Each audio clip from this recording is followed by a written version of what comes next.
Shalom, salam satu iman. Firman kita pada hari ini saya bacakan dari Injil Yohanes pasalnya yang ketiga ayat 16. Karena begitu besar kasih Allah akan dunia ini, sehingga Ia telah mengaruniakan anaknya yang tunggal, supaya setiap orang yang percaya kepadanya tidak binasa, melainkan beroleh hidup yang kekal. Tema kita pada hari ini, percaya kepada kemustahilan. Fakta sejarah telah membuktikan bagaimana Yesus mati di atas kayu salib. Sejarah ini telah mengukir sesuatu hal yang mustahil, tetapi benar-benar terjadi di alam semesta ini. Ini hal yang mustahil, dikatakan mustahil karena ada begitu banyak orang yang tidak percaya. Karena memang kalau dipikir secara akal manusia yang terbatas ini, tidak mungkin atau tidak masuk akal. Kalau Yesus Kristus itu seorang yang penuh kuasa, harus mati di atas kayu salib di tangan orang yang berdosa. Bukankah Ia bisa menyelamatkan diri kalau Ia punya kuasa? Bukankah Ia bisa untuk melarikan diri kalau memang Ia punya kekuatan? Nah, inilah yang seringkali menjadi alasan orang-orang tidak mau percaya akan berita kematian Yesus, apalagi juga kebangkitannya. Tetapi orang-orang yang benar-benar mengalami atau telah melihat bagaimana karya Allah dan mengimani itu, maka ia akan selalu bertahan dan ia percaya, ia akan memberitakan bahwa sesungguhnya Yesus Kristus itu benar telah mati di atas kayu salib. Memang kalau mau kita pikirkan secara akal manusia, itu tidak mungkin.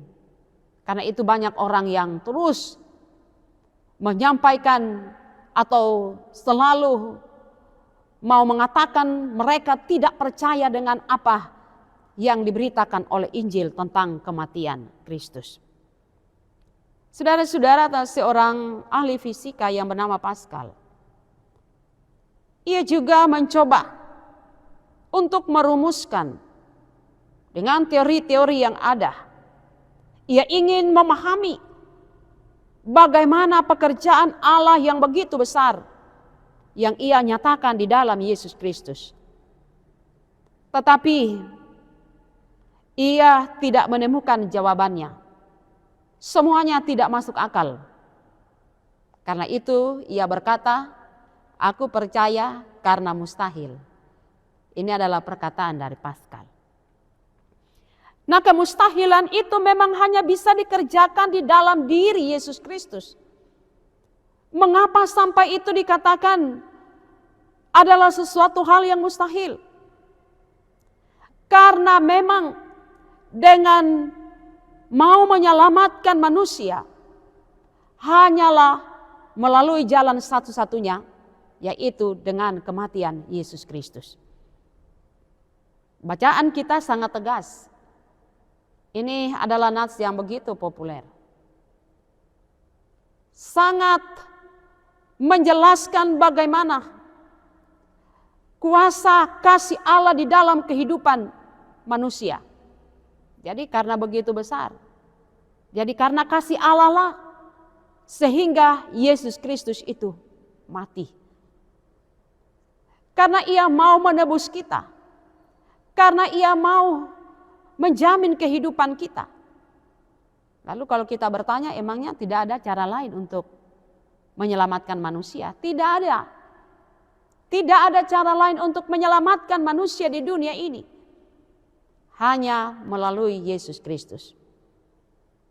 Allah tidak mau seorang pun binasa. Allah tidak menghendaki bahwa ada manusia yang akan mendapatkan murka Allah atau hukuman Allah. Karena itulah nas ini sangat begitu memberikan kita kekuatan dan jaminan bahwa Karena begitu besar kasih Allah akan dunia ini sehingga ia memberikan atau mengaruniakan Yesus Kristus.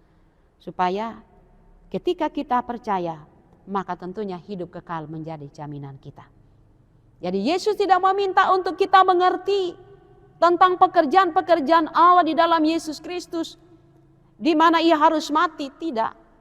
Yang Tuhan minta, yaitu kita percaya, kita mengimani apa yang telah dikerjakan oleh Allah untuk menyelamatkan kita melalui kematian Yesus Kristus. Karena itu marilah terus beritakan Yesus bahwa hanya di dalam Dia ada keselamatan. Tuhan memberkati kita. Mari kita berdoa. Terima kasih Bapa di sorga atas firman-Mu. Kami semakin dikuatkan bahwa hanya di dalam Yesus Kristus kami memperoleh keselamatan. Biarlah kami memberitakan ini kepada dunia, sehingga dunia juga percaya dan tidak ada satupun yang binasa. Tuhan kiranya akan memampukan kami untuk menjadi saksi-Mu yang benar. Di dalam nama Tuhan Yesus kami berdoa. Amin. Tuhan memberkati, salam satu iman.